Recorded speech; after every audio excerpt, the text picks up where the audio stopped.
Welcome to Firefighting Today, the weekly video roundtable discussion show where we discuss all things fire service related.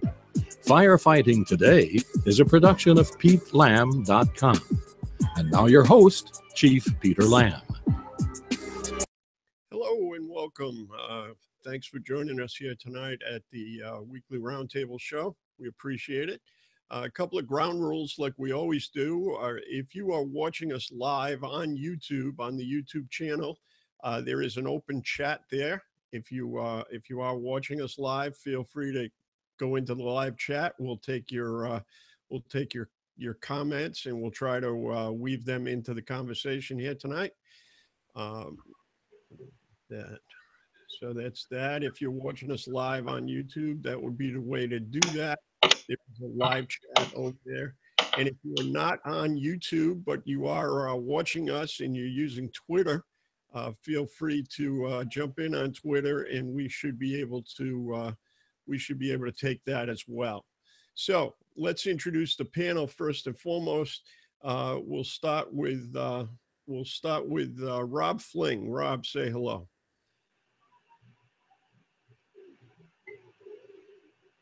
Rob, you're still muted, I think. All right, take two. Good evening, everybody. Thanks for having me, Pete. I'm Rob Fling, the next chief with Dick Sills down on Long Island, and glad to be here. Thank you. Great. Always good to have you. With us, Lane, Chief, say hello. Hey, Pete. Good evening. I guess still afternoon out here on the West Coast. Lane Woolery, Battalion Chief, San Diego Fire Rescue. Thank you, Lane. Always a pleasure to have you. Chief Cagno, say hello. Hello, everyone. Chief Cagno, retired at North Providence Fire and founder of Lead It. Joe Starnes, say hello. Thank you, Chief. Joe Starnes, Project Kill the Flashover, and PIO for Oak Grove Volunteer Fire Department. Thank you, Joe. Always a pleasure to have you here. You got some visuals you're going to talk about a little bit later on. And last but certainly not least is Chief Hall, retired. Charlie. Good evening, everyone. Charlie Hall, retired Chief Officer here in West Warwick, Rhode Island. All right, good stuff. So tonight we're talking about something kind of common. We're talking about the fire extinguishers, handheld extinguishers. Now, obviously, we're not talking about the wastebasket fire. We're talking about using handheld extinguishers in a structural operation. Is it the first in? Is it only done with a ladder company? We're going to talk about some procedures. We're going to talk about what it can do. At the end, I'd like to at least talk about some limitations. I am a huge proponent of using the can, as it's called, the 2.5 gallon water. I'm a huge proponent of that. I also think there's some merit for some dry chem at some points in time if done correctly. But I do think that in some cases it might be stretched. It might be stretched a little more. So I'd like to just start with the talk about is there a procedure? So let's just kind of run the panel, starting with Chief Fling. Is the can the first item off the truck? Is it the ladder company only? Is there an SOP that you use? For truck company, we do have a can position. He takes the 2.5 gallon extinguisher, 6-foot hook. He may change that up depending on what kind of call he's going to. If we know we're probably going to an oil burner, he may pull a dry chem or he may take the foam can. I was always a huge proponent of if I could, while I was waiting, if I was first on scene and I was waiting for the apparatus to show up, if I could do something with an extinguisher, whether it was a water can or a dry chem, I didn't hesitate to do it. Right. And I actually want you to talk about a case history that you actually had using that situation. So that'll be a good thing. Saying hello to Ken Drake from New Brunswick in Canada. Thanks for being with us. He's in the chat room, so don't say anything bad about anybody from Canada. Don't be making jokes about the fire halls from Canada up there. Lane, is there an SOP? Is there a policy, procedure, or a designated riding position? No, actually, we don't use the riding position here, like the can man or the outside vent man, anything like that. Yeah, the can definitely gets used where, believe it or not, it's the engine company a lot of times that gets a lot of good mileage out of it. Especially like we have condo fires or large apartment buildings, something like that. You hear the adage, nothing showing means nothing. Well, a lot of times you show up on those and you report of a structure fire and you've got nothing showing. And you're not in a position where you can even start like pulling lines off the rig because you haven't even found the unit, let alone the fire. And so while you're wandering around the building trying to find apartment 302, having that can with you, if you run across something, unattended food on the stove starting to involve the cabinets, that's something that they have in that can. And I've used it successfully as a firefighter a couple times where I was able to engage, because you're talking about a stretch being 2, 3, 4 minutes away sometimes if it's a lengthy one in a condo complex. And having that can right there can be invaluable. Yeah, that's an interesting thing. So there's a great, there's the first learning point for tonight's session. Here we are 4 or 5 minutes into it. And mainly we hear about the can being used on ladder companies or truck companies. And here's a case where Chief Woolery is saying it's maybe more used on an engine company in some cases. Chief Cagno, is it an SOP? What's the plan? In our department, every piece of apparatus carries at least one. The ladder company squad would carry two different versions. But during investigation mode, anytime we pull up, like Chief Slane talked about, we always walk in with at least one, if not two cans. First arriving company, the procedure would be to go in with at least a can. Like he said, you got a multi-unit apartment building. It takes you some time to just find that unit, and you can do a lot with it while the line's being stretched. Very good. Very good. Joe, you're in a little bit of a different situation. Joe Starnes, how do you see the can used in your department? Again, a little bit for the listeners and the viewers, a little bit smaller organization and a little more rural. But Joe, how do you see the can being used? In my former department, we issued a can or a dry chem to every officer for their personal vehicle. Every one of them had it, and that was used several times over the years. Recently here at Oak Grove, one of the volunteers with one volunteer had a tick and one had a can, and they stopped a pretty significant kitchen fire with it. So it just being used. It's not an SOP at Oak Grove. It was an SOP at Sandy Ridge, but it was not at Oak Grove. But it is being used. Excellent. And that's a good case history, a small fire, a slight bit of extension. And if you've got the right tools and the application's correct, you can probably do something with it. Chief Hall, what do you got? A couple of different departments you've been involved with. What's your use of the can, so to speak? Well, where I came from, ladder companies had two cans, one on each side. Depending upon who got off the truck on what side, that individual will take the can if, as Chief Cagno said, we were in an investigation mode. But it was in two situations where we were first due on structure fires, and the engine company that was coming to back us was quite a distance away, and we actually were able to hold the fire with two cans. We were actually able to hold the fire into one room, just by directing the stream at the scene and keeping it from coming out of the door. But again, the SOP was if you're first due company, ladder company would take the can, and we went to the extreme of actually having straps on them so we could sling them over our shoulder next to the air pack so we would have our hands free. Yeah, great thought about that. Since we went down that path early on, Lane, do you mind showing that first photo you've got?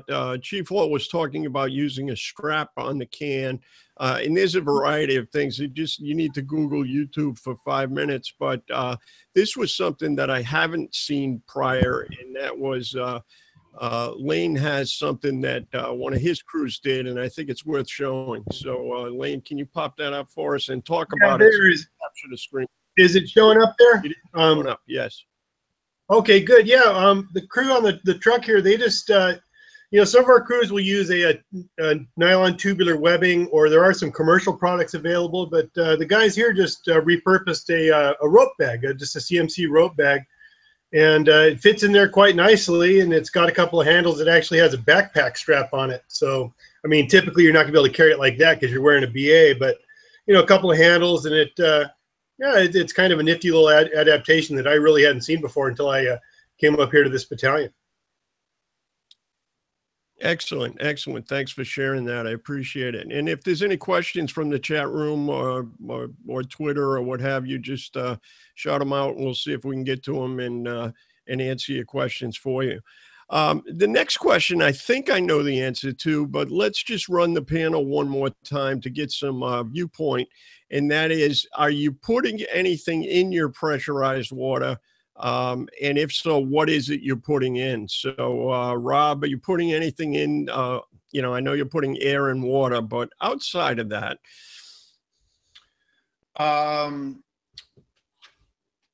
at the truck level, no. It's actually up to the officer. A couple of our officers will put some foam in it. My can in my truck actually did have Chief Starnes had taught me the power of NovaCool, and that's exactly what was in my can. Yeah. Now, when you use it on the companies, is that Class A foam or is that Class B? Is it a flammable liquid foam? The company that my company that I came out of, they took to the NovaCool as well. So not only was it in our first due engine batch mixed in the tank for the truck that normally went out on vehicle fires and such, but NovaCool will handle both. So that's what was in the extinguisher as well. Excellent. Lane, what's in your extinguisher, if anything? Unfortunately, just water. We've gone pretty involved with foam here in the last few years, and all our rigs now have the Foam Pro inline proportioner that finally got a foam proportioner that's actually reliable and doesn't clog up and fail repeatedly. And we use FOScheck routinely on our attack lines, but just our pressurized water extinguishers, by and large, unless there's a couple of companies out there doing it just individually, nobody's really loading it up with a little bit of FOScheck, although that probably a good reason, probably not a good reason not to. Right. It is, and I'll just talk about my personal experience for a minute. I've used Class A foam. I most recently used NovaCool after getting a little study and a little work on it. But I certainly have used Class B foam in some cases, and quite frankly, it slowed up a car fire situation where the tank was letting go. It helped me out one day having some Class B agent in there. So I've actually done both, but by and large, it's mostly NovaCool or Class A foam for structural fires. Chief Cagno, anything in the extinguisher, and what are you doing about it? It's pretty much as supplies last. If the foam is available, yeah, they'll throw it in there from time to time, but it's not a standard thing. Okay, so it's not a regular procedure. Okay. Chief Starnes, what's in the extinguisher? I think I know the answer, but give it to us for the audience anyway. 2.5 ounces of NovaCool.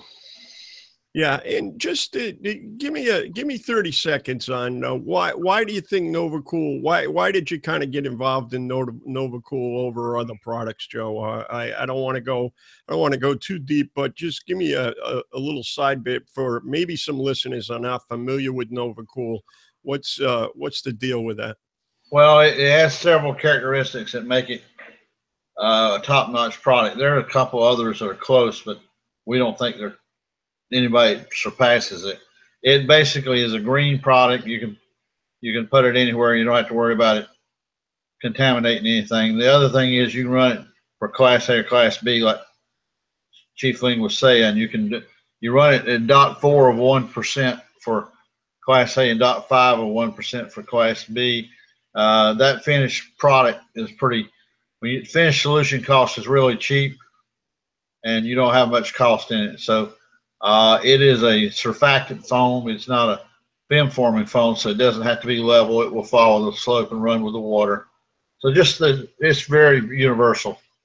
As a matter of fact, it's certified UL universal UEF foam.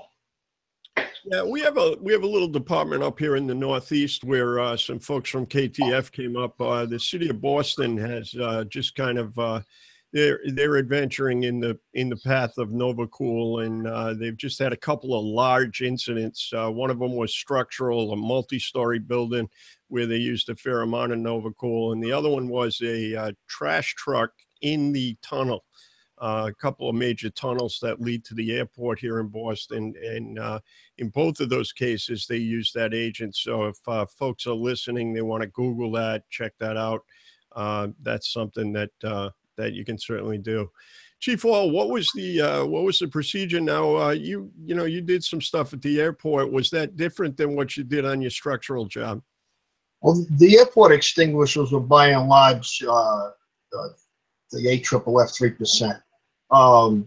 Structurally, it became seasonal, where we would, from the winter months, when we recharge the extinguishers, we would actually add a cup or two of antifreeze, regular automobile Prestone type antifreeze, because I know of departments that take their cans off in the wintertime, and I never agreed with that. What's the difference if you're squirting a little bit of antifreeze mixed in with the water? So it was seasonal, and we would add a couple of cups of Prestone to our extinguishers and to the cans when we recharge them. Yeah, that's. I actually was going to talk about that. I was going to reach out to Ken in the chat room.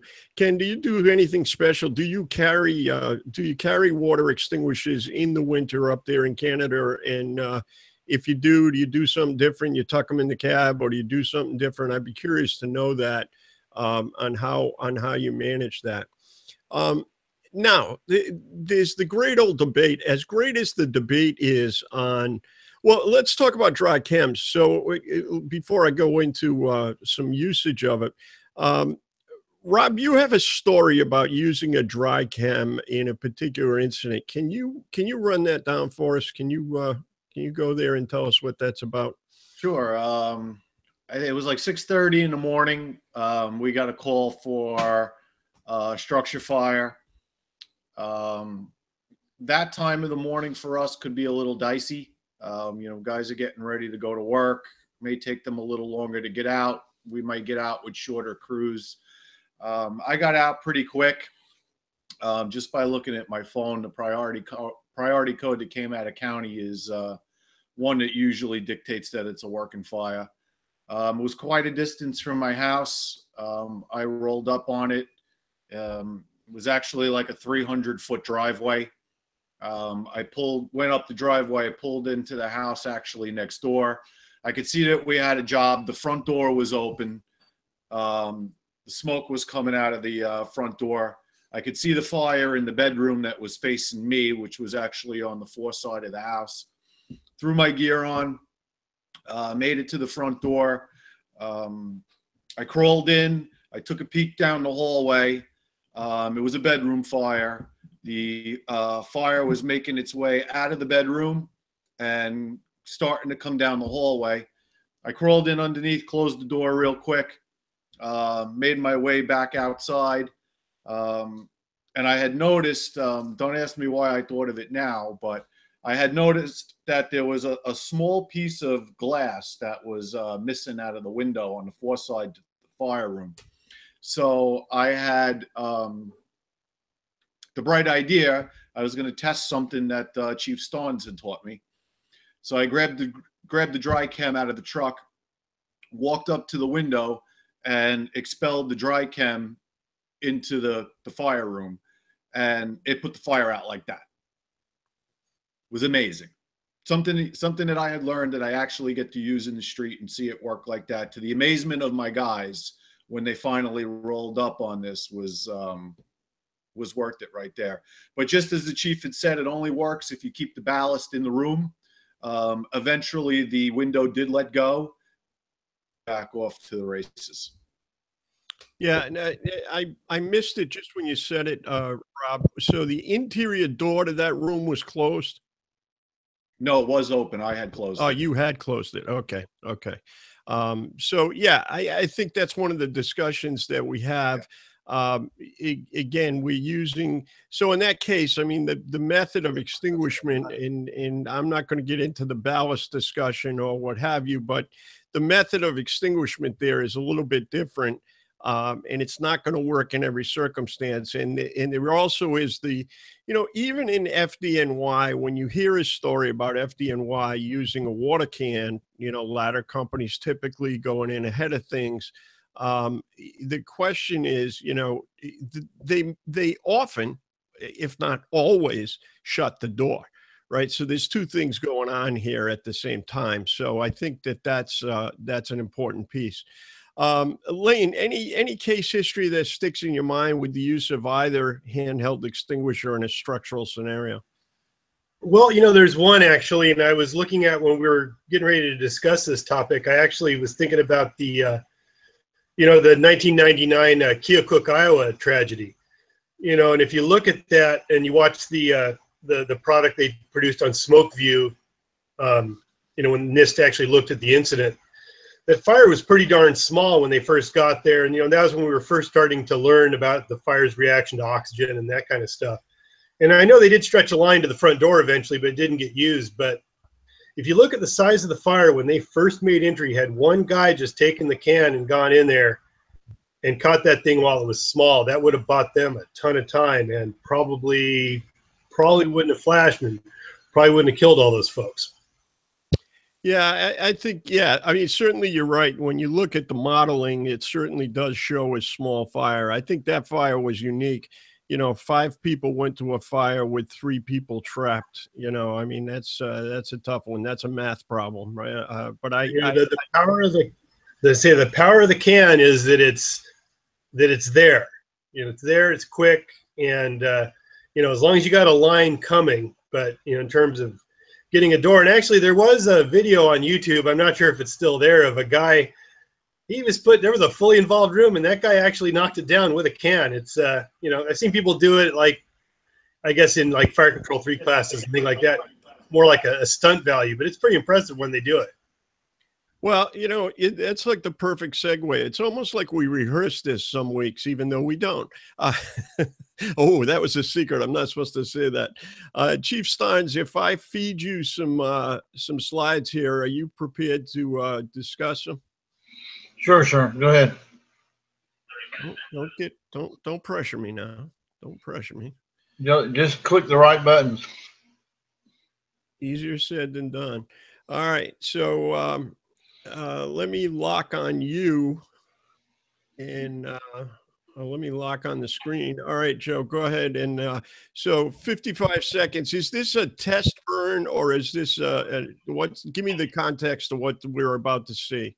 This was a test burn in the early days of doing test burns for us, very early days. You'll see the gear. But basically it was a test burn.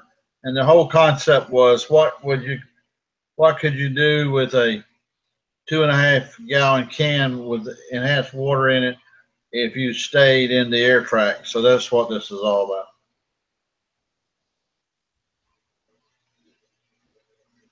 So this is the guy on the left is going towards the room is Chief Oak.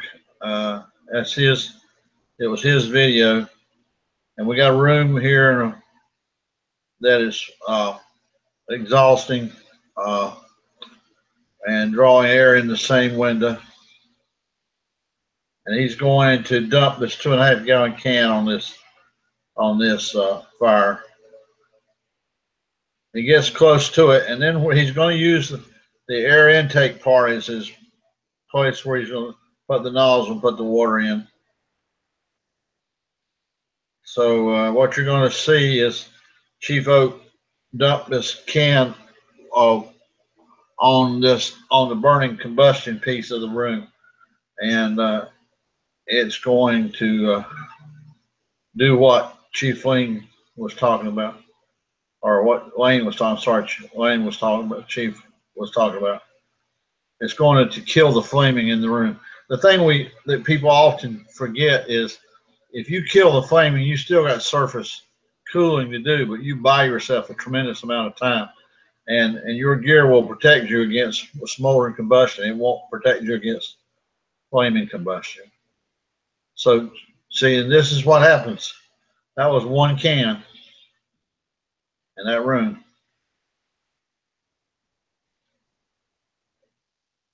So, if you deliver early, and one of the things I told one of the kids the other day, he was wanting to take a can. We had a practice burn Saturday, and he would want to take a can to the house that was on fire. And I said, as long as it's room and contents, you're going to be in good shape if you can control the air. I said, but as soon as it becomes a structure fire and you have more than one air track, a can is going to help you, but it's not going to fix it. Right. So that was the nature of that burn, Chief. Is that what you wanted? Yeah, it's exactly right. And we're going to talk about, you know, some contraindications at the tail end of it. That's kind of where I want to summarize is where it doesn't work or what might be against you. A couple of things. So Nathan, good to have you. Nathan is in from Devil's Lake, North Dakota. Appreciate you having you here tonight. And Ken, I asked Ken a question from Canada, and he's saying he uses Class A in his. They carry him outside cabinet. They've not had any freeze ups. They send the can usually with the officer doing a 360 or a firefighter, and they represent a rural department. So thank you for being here, Ken. I appreciate the input. If you have any questions of the panel, please feel free to ask those. So, Chief Cagno, any case history that sticks in your mind with some kind of extinguisher? Yeah, absolutely. I was telling you earlier, as a young firefighter, we pulled up first to a room and contents fire, and we were able to basically do just what the slides just replicated there. But what I'd like to say is that, you know, we're all talking about how the can buys us time.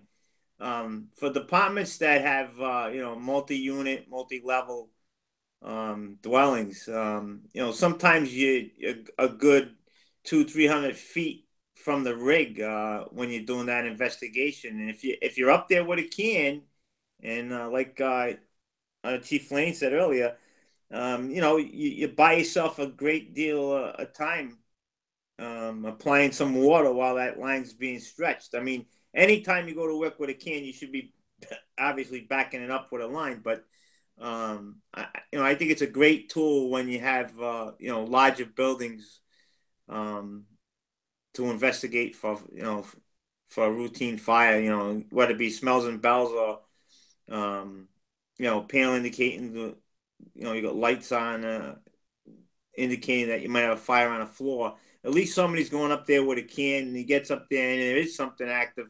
They can hold it in check until the line is brought to the fire floor. Yeah, and again, you know, controlling the door. I think the door is an important piece. It is a critically important piece in many cases.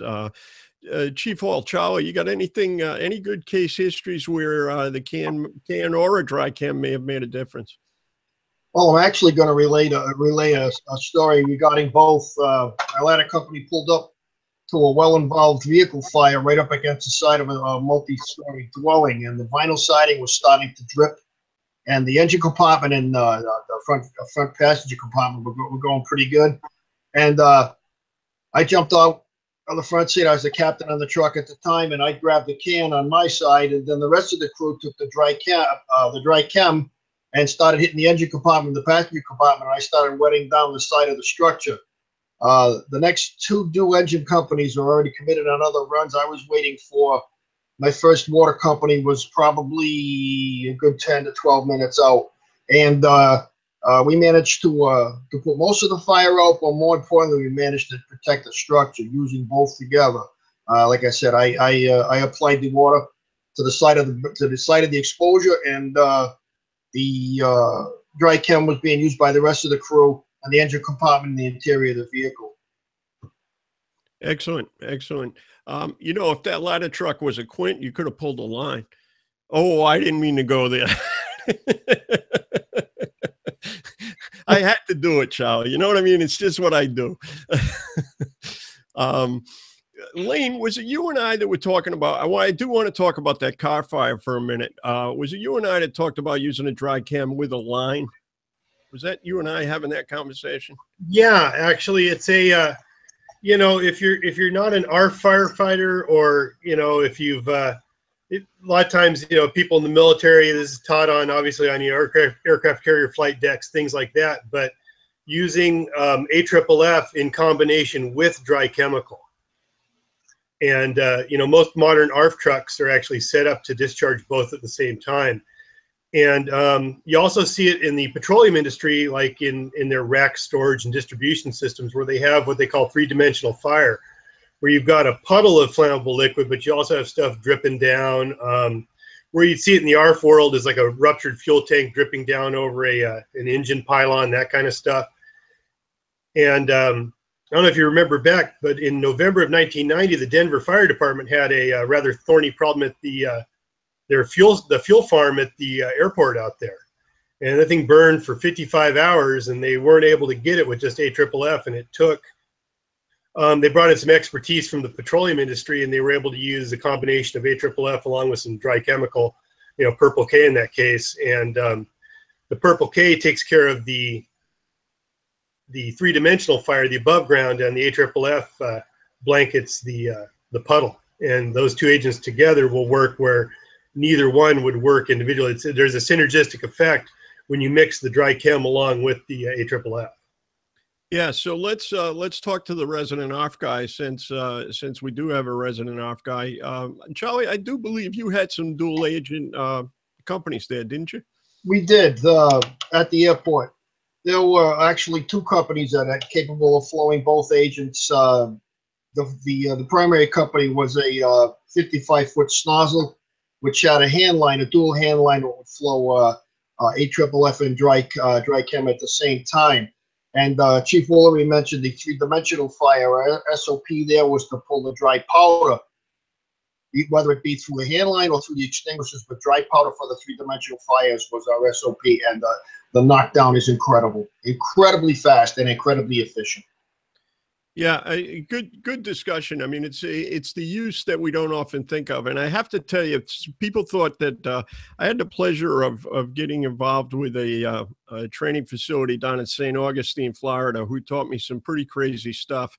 I'm not even sure they're in business anymore. It's a company called Safety Systems. They may still be in business, but they were doing some pretty crazy live fire stuff, all sorts of things of that nature. And I have to tell you, I showed up on the highway, Route 24 here in Rhode Island. I showed up on the highway, two cars involved, one of them heavily involved, the second one just getting to be an engine fire. It was a crash. People were out of the vehicles. And what we did is somebody just pulled off a standard 1 3/4 line. And I just said to the guy, go up there, put the nozzle of the extinguisher into that water stream. And we had almost instant knockdown very, very quickly. It is something that people don't think of often. You know, today you've got so much plastic and foam and garbage in a car.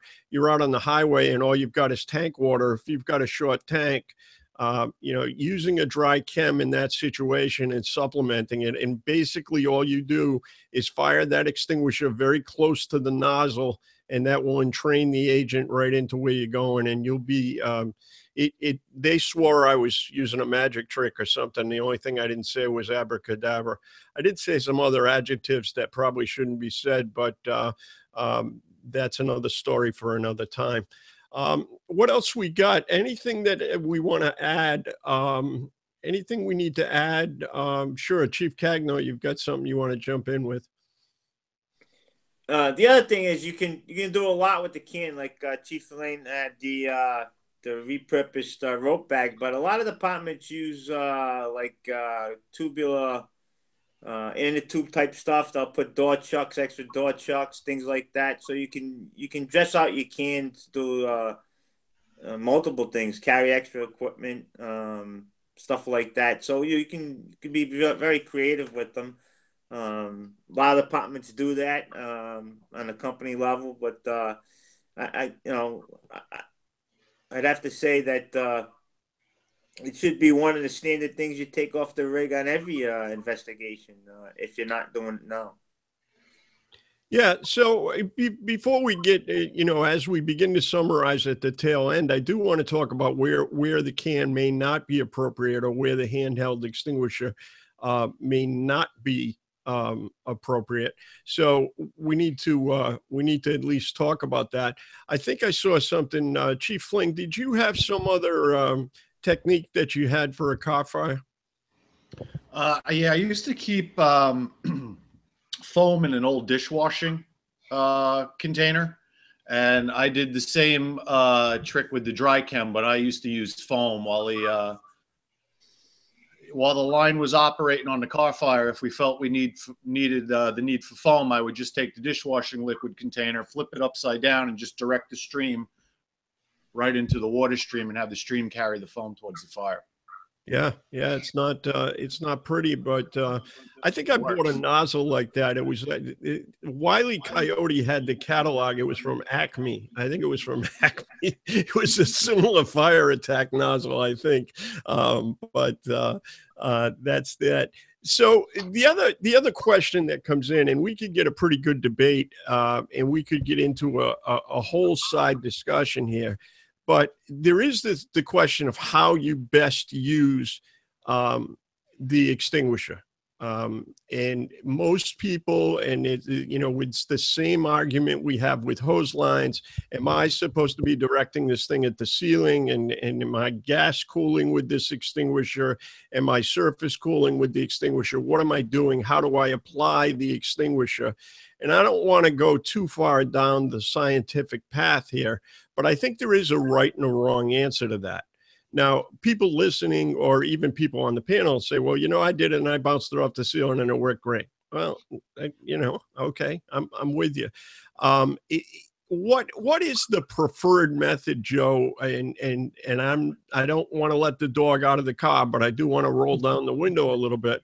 And he's laughing at me already. But what would you, if you had a 2.5 gallon can in your hand, what would you be doing with it in a room and contents?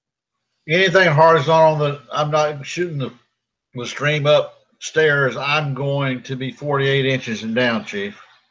So 48 inches off the floor and below is where you're going to apply the stream. Right, and that's because that's where most of the room contents usually lie. See, foam is about surface cooling. So you want to, especially NovaCool has a molecular structure that allows it to attach. It has an affinity to carbon. So what you want to do is get it so it'll stay there. If it puts moisture on something that's hot and burning, it cools it and it stops the gassing. So it's like saying, do you want to turn off the gas on a propane tank or do you want to fight the flame? You want to turn the fuel off. That's the concept. So if you're horizontal with the firefight, then put it on what's burning. All right, more on the surface cooling. Good question coming out of the chat room tonight. This is a great interactive chat room. I'm enjoying that tonight. Travis says, what are your thoughts on searching with a can with a 2-man search crew? So I'm guessing, I'm going to extrapolate here a little bit, that you got a 2-person crew. They're going in maybe as a primary search. Can or no can? Chief Fling? Take the can with you. Take it with you. And so how do you manage this? So I got a pack on my back. I got a tool. How are we managing this thing in real life? What I used to do was we had straps on our cans. I would push the can in front of me. And if I was to go in and search a room, actually leave the can at the door. So I had a reference back to the door. If it was a large room, because I could shine my light down low, it would reflect off the stainless steel of the can, and I could always tell where my door was. Couple of great nuggets there. I mean, there's a lot to be said in his answer. So pushing the can along in front of you as a choice, leaving the can at the door for a marker, and getting some reflection back. One of the problems people encounter with pushing the can is they're afraid that they're going to actually have the extinguisher go off on them.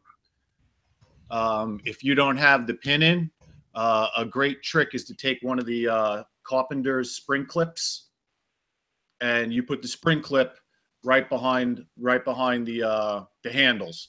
So not only do you have a built-in door chock, but that's going to stop you from preempting discharging the extinguisher. How many good tips can you put in one answer? What are you just being a show off now? What's going on? I'm here all week. Don't forget to tip your waitresses.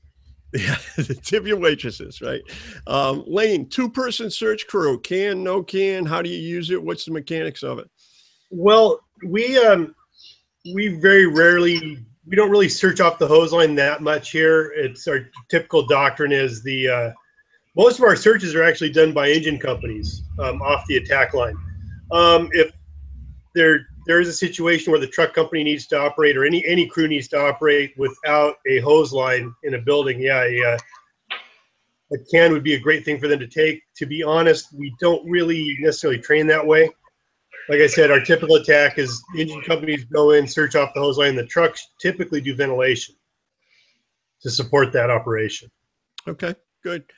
Chief Cagno, 2-person search, you're taking the can. How do you manage it? How do you manipulate it? Same thing. Pushing it ahead, leaving it at the doorway, right outside the doorway at the hall.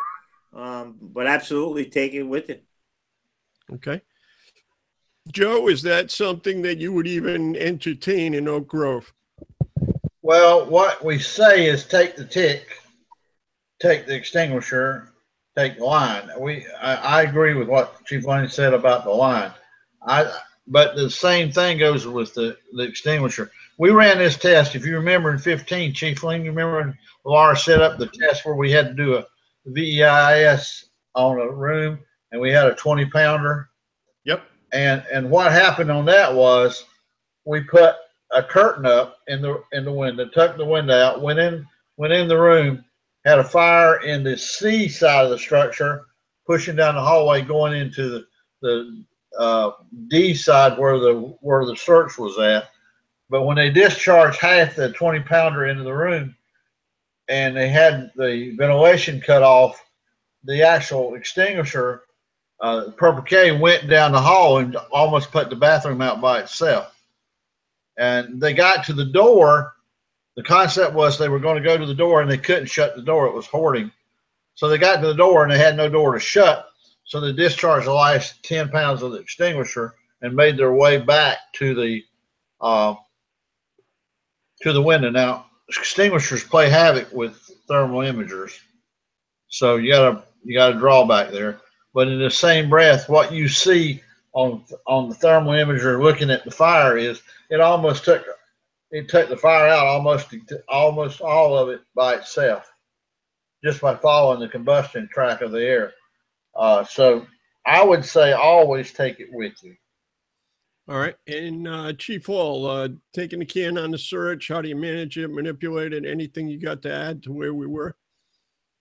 Well, just building upon what everybody else has said, the one man with the can, the other guy with the irons, and each is going to have a hand light, and you can do an opposite sweep, or you can go together if it's a large area you're trying to search. But yeah, definitely bring the can with you.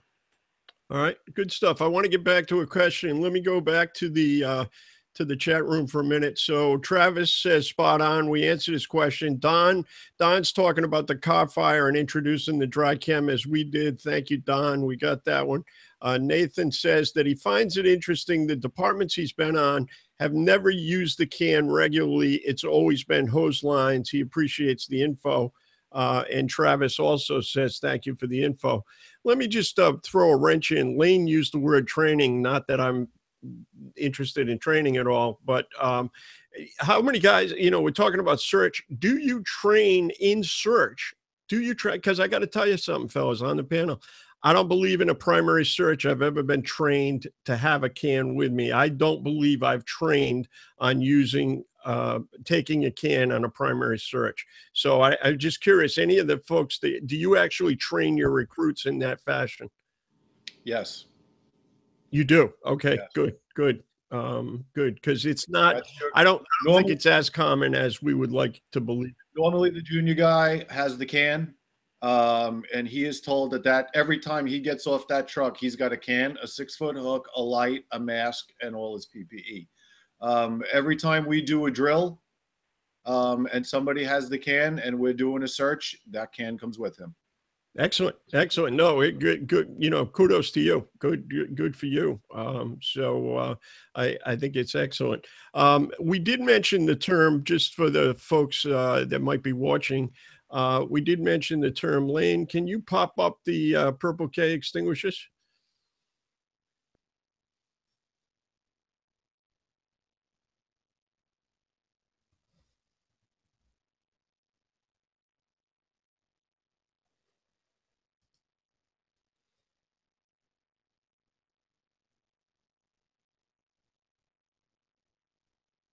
Yeah, we're getting some flickering, Lane. I got the Purple K, but it's going back to the main screen. There, how about now? Yeah, you're stabilized now. So Okay. Again, where did you stumble on these? Well, I was gonna say, can I do our first commercial? It was at Fire Etc., our local fire equipment provider here in the city that we do quite a bit of business with. So I was down there getting some brand new leather turnout boots, and I knew we were going to do this, and I saw those there. I said, I'm going to take a picture of those and that old school hand pump and everything like there to add some color to the discussion. Yeah, absolutely. I think you're making reference to this. Let me see if I can get this. It's either, I'm not sure. It might have been either Charlie or Joe Starnes was using this pressurized water here. I'm not sure which. little comic relief here for the girl. How old is that thing, Lane? Where did was that down there too?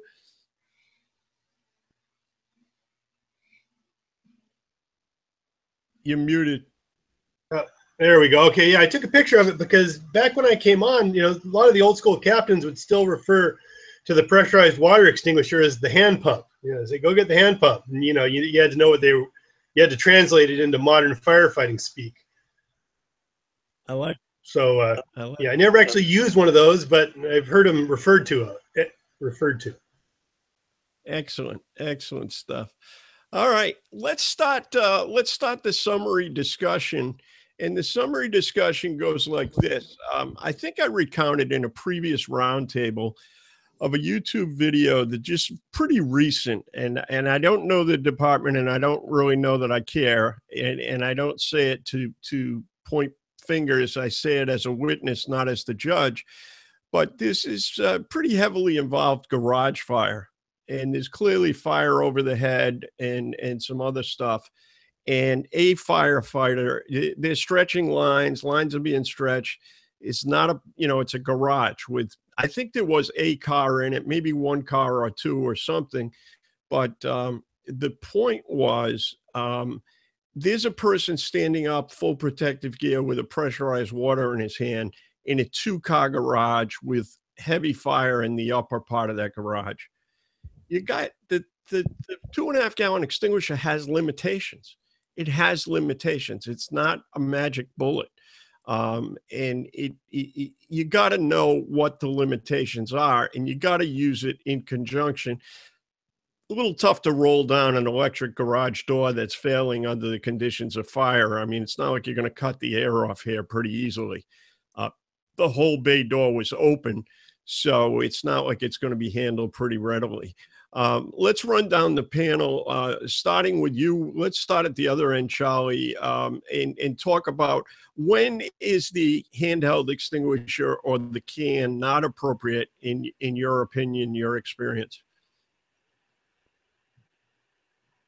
Anything beyond, structurally, anything beyond a room and contents, I would have to say. Anything beyond that, the well-involved garage, several rooms in a hallway going, or a large open area with a lot of contents in it going.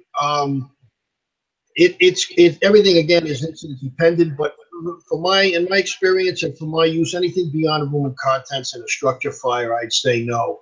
The well-involved garage fire, again, I'd say no. That being said, if the first due company is a truck company, as I previously mentioned, happened to me at least twice when I was a ladder company captain, that was the only thing I had at my disposal. So if it's the only thing you've got to use it. But you have to be smart about how you use it.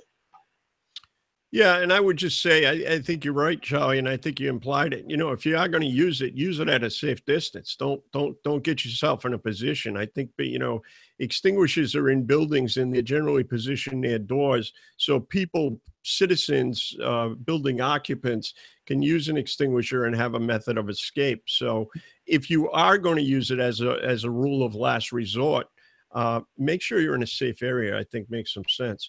Can I add one more thing, Pete? Yeah, absolutely. Go ahead, Joe. Yeah, you brought up about the use of the extinguishers in buildings near the exits with citizens. And I'm going to just throw this out to the panel. This is one man's opinion. But when I'm king, there won't be a building on our green earth that has a fire extinguisher in it. We are encouraging people to leave the building as quickly and as efficiently as possible. Why do we want to encourage someone who has absolutely no experience to try to fight a fire? To me, that's completely and totally wrong.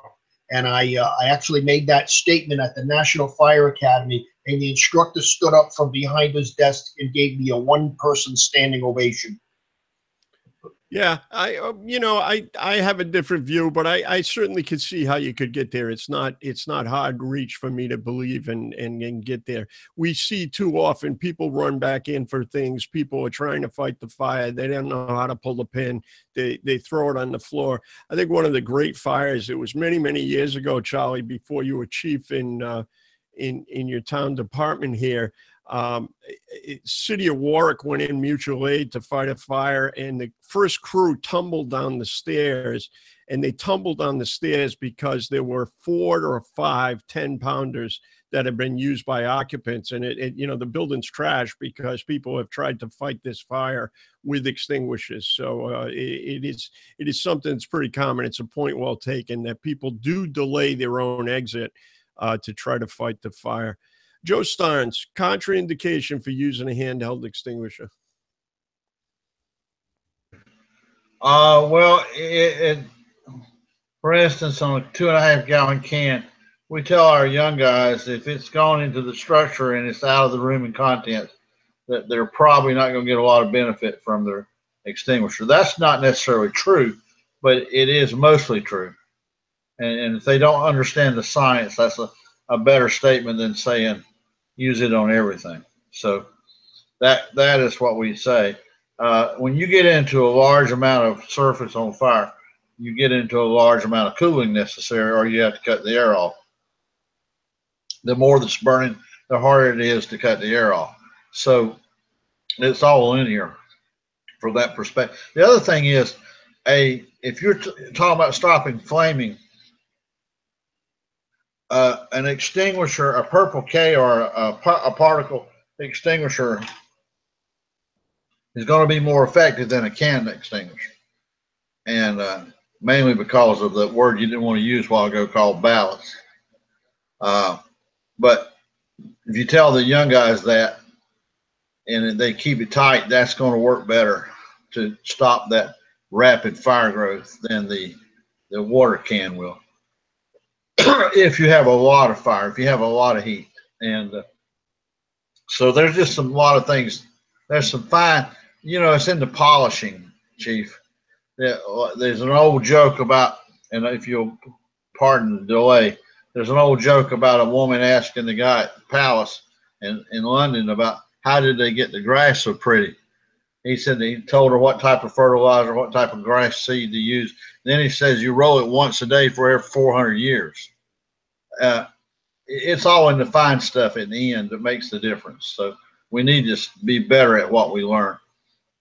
All right. Thank you. Chief Cagno, what's a contraindication? When doesn't it work? When shouldn't it work? What should you be thinking about?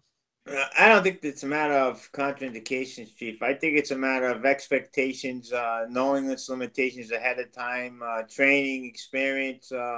But it's a convenient piece of equipment that you have to know its limitations and understand that it's an aid, it's not an answer. All right. Wayne, what do you got? You got any caveats or takeaways for tonight's lesson?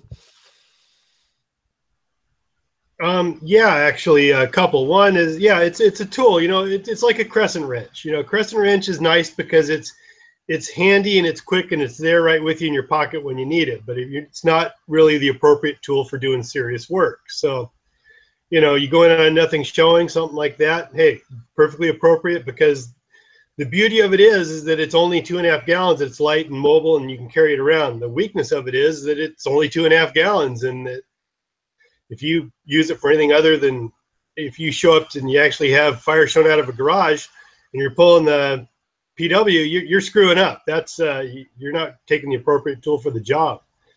And also along that line, and talking about tool for the job, is it is in fact to make it a firefighting tool just off the shelf, it's really just a fire extinguisher designed more for occupant use. To make it a tool for a professional firefighter, you need to have a strap on it. You need to modify it in such a way that you're not worried about the pin falling out, and all those other things. So there's a lot of good information out there to modify it, make it an effective tool. You know, truck floor training on Facebook, great source of some good information for modifying. You can see what other people have done to make it an effective tool for the professional firefighter. Sure. What was that site again, Lee? It's a truck floor training. It's a Facebook page. It's an open page that it's got you know, a couple tens of thousands followers, and people post their little tricks of the trade, and it's a great information sharing site. Excellent, thank you. And Rob, you be the cleanup hitter here for tonight. What's some limitations or reasons that you may not want to grab that extinguisher? Well, I think you need to know what's burning, number one. If it's going to be appropriate, you may not take the water can, you may take the dry chem. And basically everything else that the panel has already said. I'm not afraid to get creative. If I have a fire that's coming out a window and is threatening the exposure of the window up top, instead of just letting it auto expose, I may try to hold that fire back in that window with the can until somebody shows up, so I don't have 2 floors on fire instead of just 1. That's it. Just be creative. You never know. Just because you have a tool that's set to do 1 thing doesn't mean that it can't do 5 things. Yeah, it's the Swiss Army extinguisher. No, that's not right. But yeah, it's kind of like the Swiss Army knife that does everything.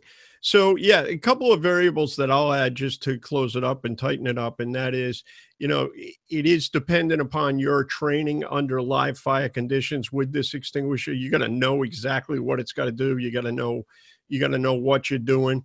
We didn't talk about, you know, changing the pattern by, you know, using a gloved hand or doing something a little creative with changing the way it sprays. I think you need some experience in some condition. So the experience of the operator is important. The type of agent, what extinguisher it is. I think the 2.5 gallon water is the most common without question.